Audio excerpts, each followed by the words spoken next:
kunun esas vakaları haqda tarif etmege hazırmız. Studiyada men Sultaniye Istakayeva çalışam. Hayırlı akşamlar.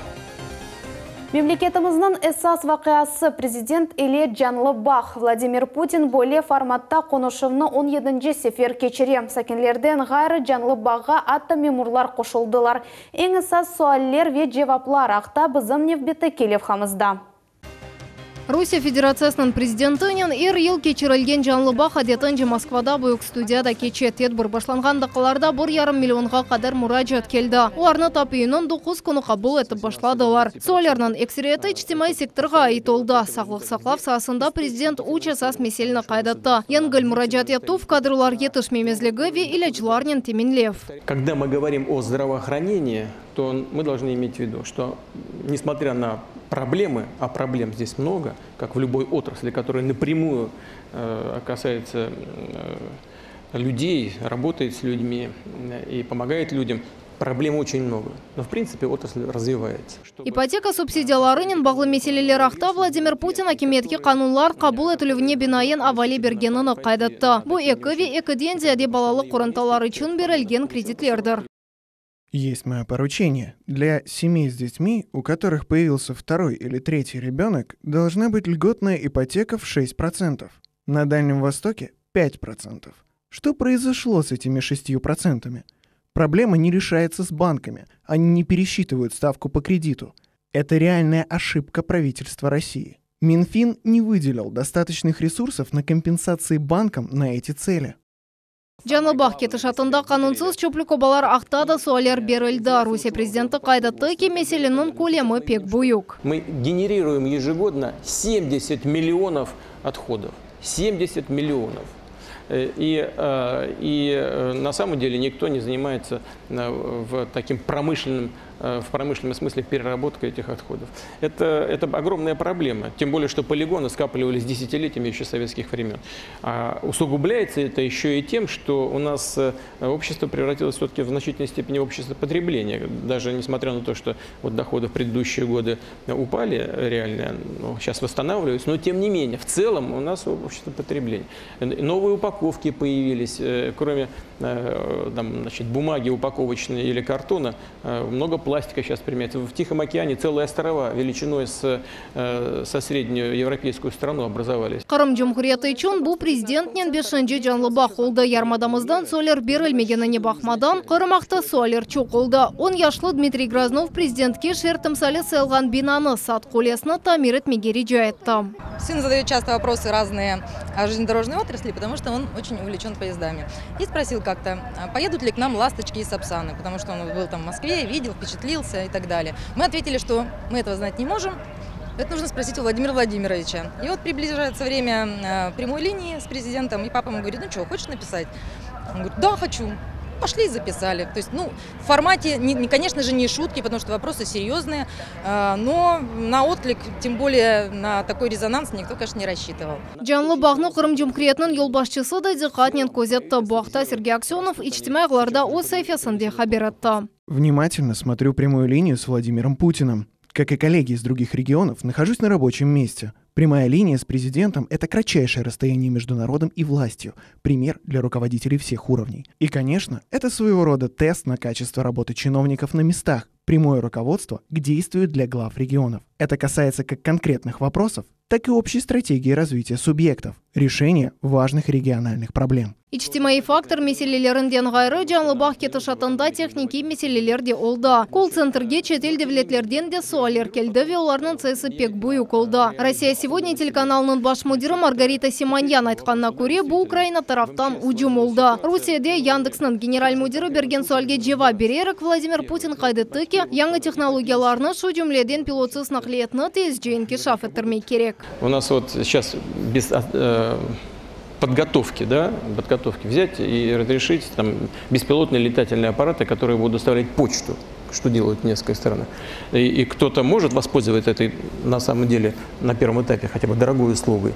А у тех, у кого нет денег, будут все время посматривать в небо, не упадет ли что-нибудь на голову сверху. Владимир Путинен Жанлыбах уйлесат 12-де башланды ve yakın 4,5 saat devam etti. Bloggerlerinin sualları da seslendirildi. Çet elden de sualler oldu. Sonunda ise alıbarcılar prezidentke blitz sualler berdiler. Fatime Sidametova, Ruslan Minaev, Millet üçün.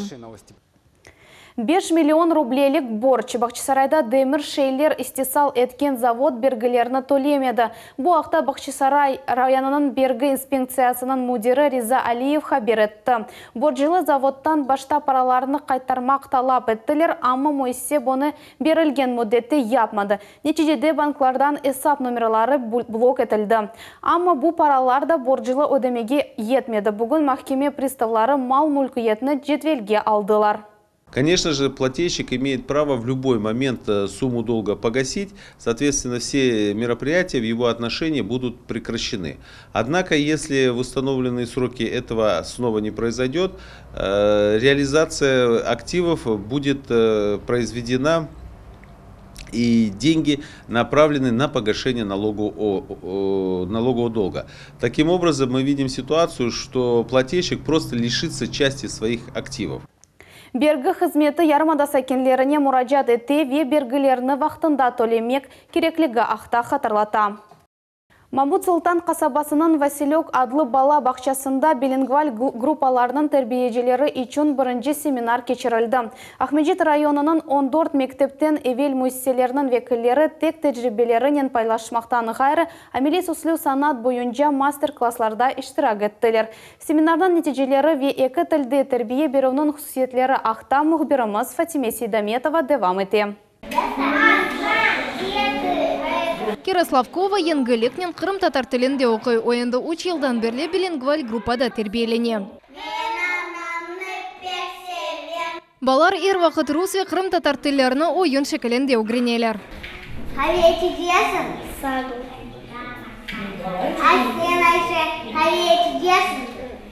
Бала бақчасына қатнағанлар чешіт район, шер ве халқара конкурсларда да ими шекілде іштірак етелер ве ғалебе қазаналар. Нам нравится конкурс «Крым. Моя Родина» под патронатом Якубова Руслана Ришатовича и Симферопольской государственной администрации, в котором мы ежегодно принимаем участие, выходим в финал этого конкурса. В 2018 году мы были победителем этого конкурса. Конкурс непростой, он подпитывается материально. Нам это нравится, потому что мы получаем за это подарки, и очень существенные. Бүгін бұл школьная қасабасында екені билингваль группа сайла. Ой, 2016 сенесінден берле чалыша. Бақчаға 27 бала қатнаяды. Бірінші группаның мезунлары яқшы нәтиже көстерділер. Она приходила, здоровалась и песни пела на крымско-татарском языке. Как бы было очень приятно и интересно. То есть все удивлялись, а вы что, ходите, занимаетесь? Я говорю, да нет, у нас в садике билингвальная группа. Там те же национальные праздники, элементарно Байрам, дети отмечают дома, но при этом они не слышат об этом в саду. Сейчас же и русскоязычные, и крымские татары, они вместе собираются в музыкальном зале, вместе отмечают его, вместе устраивают куреши. Одаларда земаневи техника ренкли бала мебели мантық артырған көшелер бұлар. Епсі балалар үшін ұнайтлы. Все доступно, у нас все в игровой форме, все, как видите, все оборудовано, детям интересно. Мамут Султан көндерлешкен Василек адлы бала бақчасына қатнаған баларының нәтижелері де yüksek seviyede. Хошалар, рус тілінде хошалар. Татар тіліне де тырышалар. Кемерде ола балачықлар келелер, шырфизиядина насыл бұлаф олacak татаржа деп сұралар. Бізде огренеміз епіміз лаф етмеге айтамыз, ашлатамыз балаларға. Динімізін де, тілімізін де ашлатамыз. Бүгін Ахмеджит районында 18 билингваль группа чалыша. Бендензияде бала бірден рус ве Қырым татар тілерінде мектептен евелкі тәсіл ала. Мамут Султан көлінде тербиежілер арасында семинар кечті. Олар балачықлар үшін екі тілде тәсіл беру фінкишафны музыкере еттілер. Тербиежілер марузаларыны оқыдылар, балалар есе чықышларыны тағдим еттілер.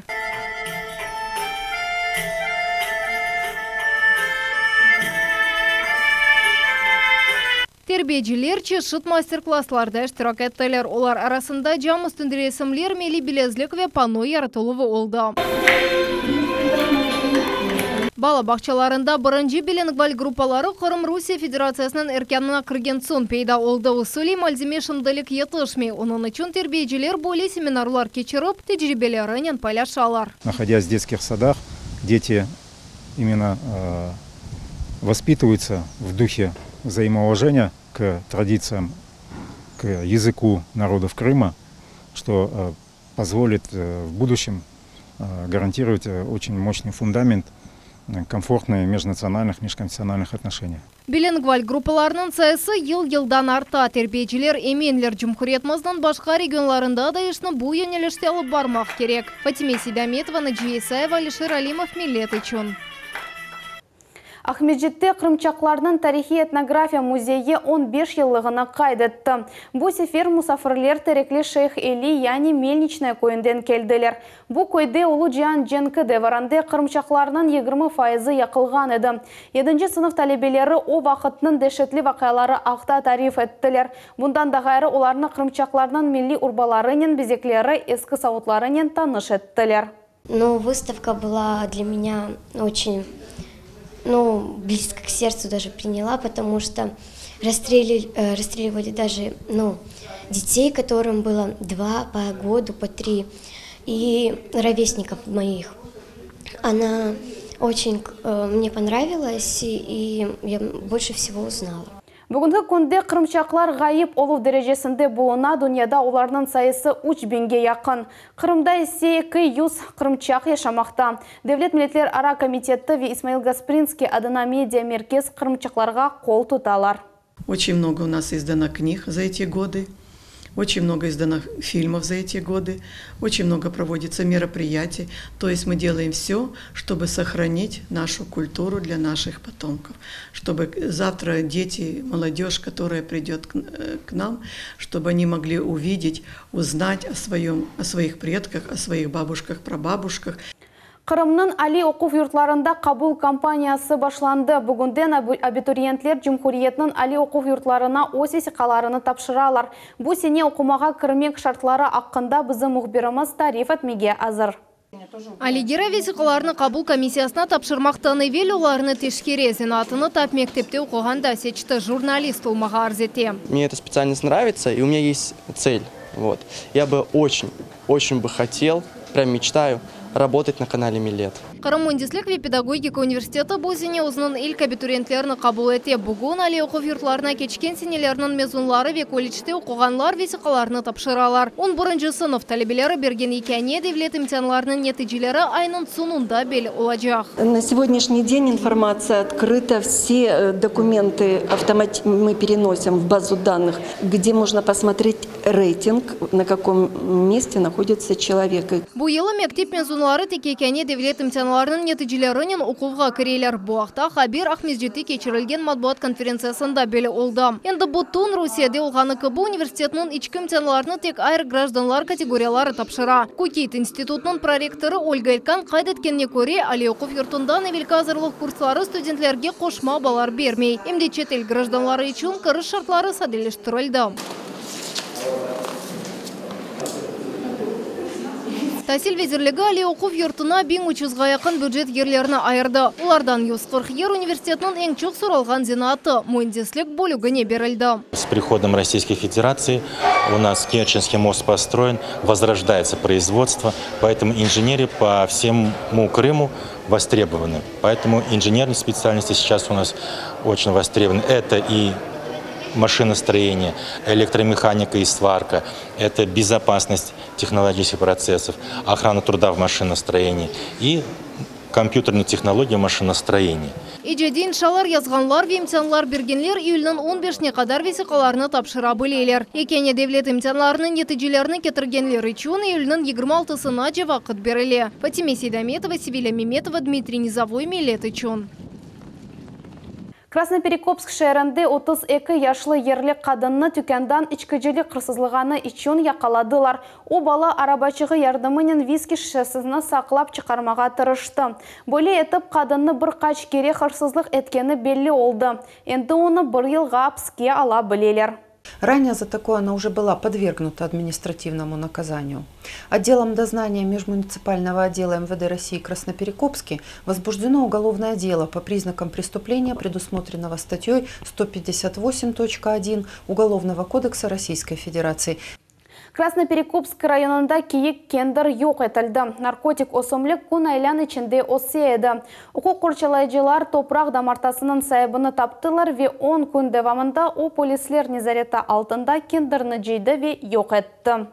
За непринятие землевладельцам или землепользователям мер по уничтожению дикорастущих растений, содержащих наркотические средства или психотропные вещества, либо их прекурсоры, предусмотрено наложение штрафа на граждан в размере от 1500 до 2000 рублей, на должностных лиц от 3000 до 4000 рублей, на юридических лиц от 30 до 40 тысяч рублей. Багирова койының 25 яшлы сакинаны демір yolunu кешкен вақыт Жанкой Керіч трені қақты. Машинист 300 тонналық машинаны тоқтатып оламады. Шымды яш адамның 2 аяғы сынық ве о район хастаханесінде болуна. Оқу қорчалайжылар енді тақиқат ішлеріні алып баралар, нетижеви қарарлар, қазанын эпосы тавсилатлары угренілген сон чықырajaqlar. Қырым манзараларыны атты Москвада көрмеге мүмкін. Федор Захаров ресамның 100 жыллығына мевзусындаки Сергі Девлет Третьяков галереясында açılды. Экспозицияда Ахмеджеттеки Беди музейінің топламында ресімлер Қырым ве Ақияр коллекционерлерінің есерлері тақдим етілді. Белли совет ресамы Федор Захаров Қырымға 1950 жылы көчіп келді. Ахмеджеттің Беди оқу юртында ұжалық етті. Федор Захаровның есерлері Девлет Третьяков галереясында ilk sefer 2002 senesi gösterilgen edi. Қырым татар боксчы Артур Зияддинов 10-й галибесini қазанды. О аргентиналы Маркос Каролицкіні енді. Куреш Канадада олып кечті. 8 раундан сон акемлер галибені Артур Зияддиновға берділер.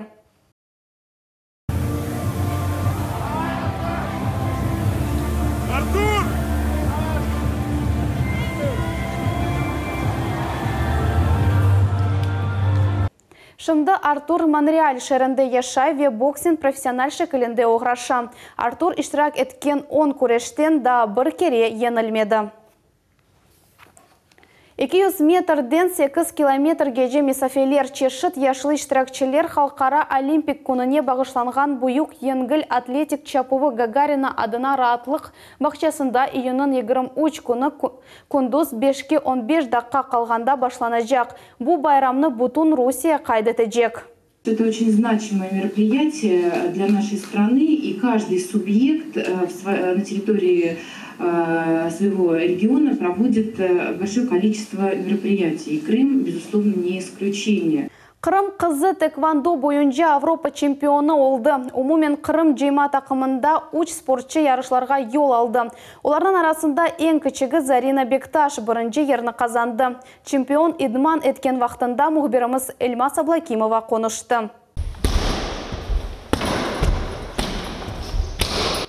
Межгулиетлер комплексы бұйық дихат ве интизам. Зарина Бекташның тэквондо бойынша идманлары күн бойле кече. Надо тренироваться до тех пор, пока у тебя не останется сил, а потом после этого тренироваться еще усердней. Сейчас мы покажем самбо масоги. Это подготовительный спарринг на 3 шага, который состоит из ударов и блоков.